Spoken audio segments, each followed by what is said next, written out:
আমি তোমাকে পকাত করে ছুঁয়ে দিলাম তাতে কি তোমার জাত চলে গেল? কি করে গেল? হেঁটে হেঁটে নাকি হামাগুড়ি দিয়ে?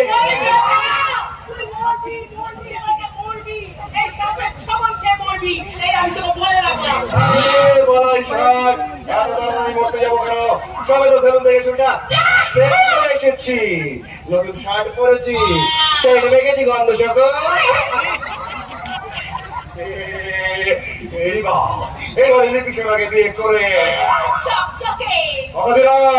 কথা দিলাম প্রতি বছর তোমার একটা করে বাচ্চা হবে।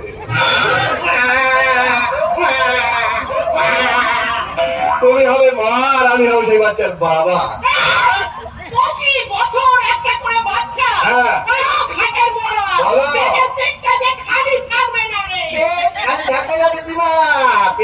ভয়ঙ্কর বিপদ গ্যাস্ট্রিক আলসার হয়ে যেতে পারে।